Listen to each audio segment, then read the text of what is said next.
Hey guys, I'm doing a beginner guide to your leader and to your leader gear. So if you look in the top left corner, you can see your hero. You click on the image, and that's your leader. So that's your main hero, I guess. You get special leader boost, which you look at the white piece of paper with magnifying glass. And you scroll down to usually military. So if your leader is deployed, you get all these boosts that are marked in green. If not, you don't get any of those boosts. So it's always good to deploy your hero. Um, Definitely would not leave him out unsheltered overnight because you never know who's going to attack you. So you deploy your leader whenever you're sure you're going to win. If you think you might lose, don't deploy him. Simple as that. So you can change your hero by clicking on the third button down, and you can just pick your hero and hit confirm. Each hero adds different abilities, which will be effective on the wall and in battle. You have to go to your heroes though and actually look through and see what their abilities are. See, here we go. Soulforger gives me a trap boost if he's on the wall. If I send out Child of Light, we get a trap durability boost as well as a Cavalry max HP boost. You only can have one leader at a time. Administrative qualities do not only apply when they're leaders. So, as discussed in a previous video, if you have Trickster and Sage of Storms, both their administrative abilities to decrease construction time and decrease research time will apply even if they are not the leader. But gear, however, does not work that way. Gear must always be on for it to actually have any effect.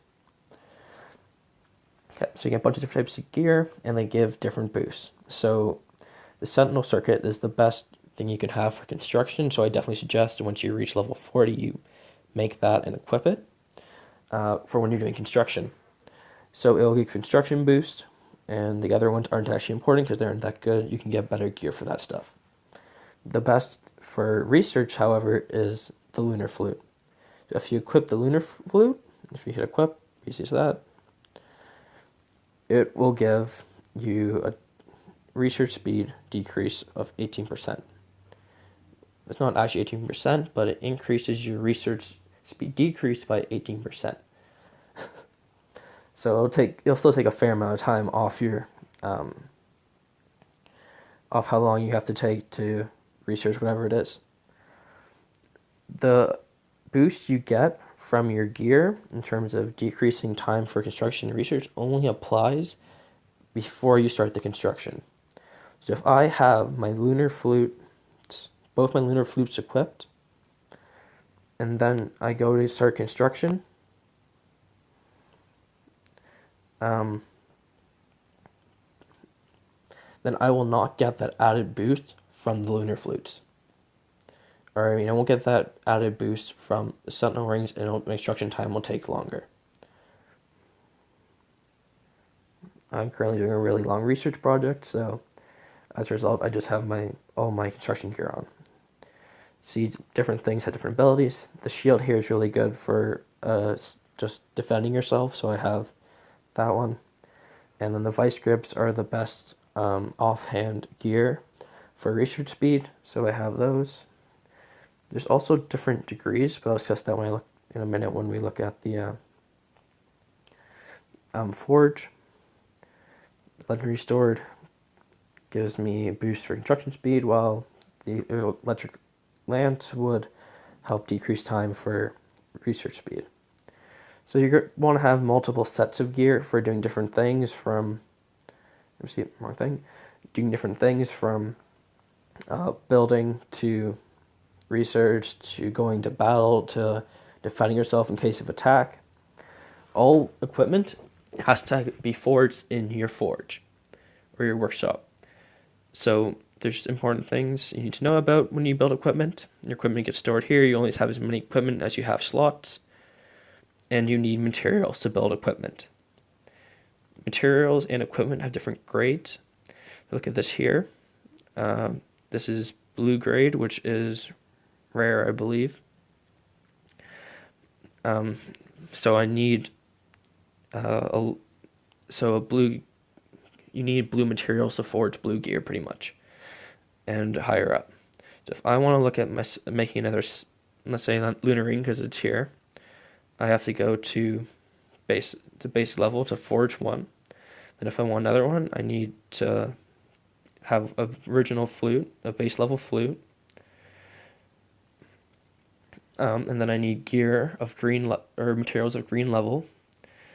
And same with blue. And then if I want purple, I need the same. And then you get the legendary, which is really hard to get because you need a lot of materials. Because to go up for these materials, one level requires you to have 4 of one material.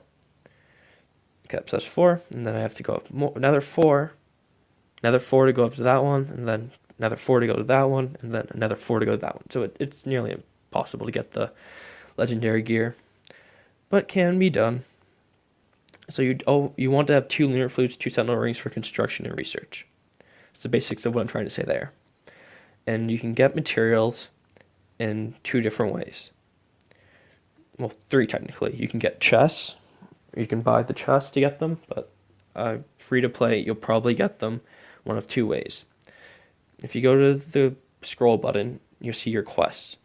You have guild quests and admin quests. These will refresh every 6 hours, and with some of the quests, you'll get materials. I always do those ones first because I want the materials. Another way is if you go to the world map and go gather, which I'll talk about in a different video. It'll be a really quick video. Each place has different materials. So if I go to the information button, I have a chance to get linen, fur pelts, and vines from this location. So any field, I'll get those 3 materials. The higher level the field, the higher rank the material will be. For event equipment, which is usually a bit better and helps more, Narco set is the best. Narco and Griffin set combined is the best for rapid growth and upgrading.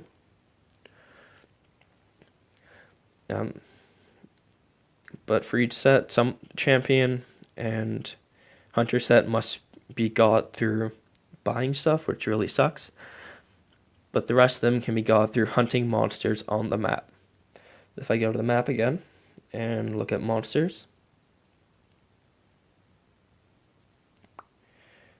it'll tell you down here what rewards you get for hunting him. This is level 2 monster, so you get uncommon materials. You also can get other nice bonuses like shields, gems, speed ups, and uncommon hero chests, which have equipment to upgrade your hero's rank. So by gathering all these, you can build the equipment, the event equipment, which is nicer than most of the just regular equipment, which isn't usually as nice. It doesn't have as nice a boost.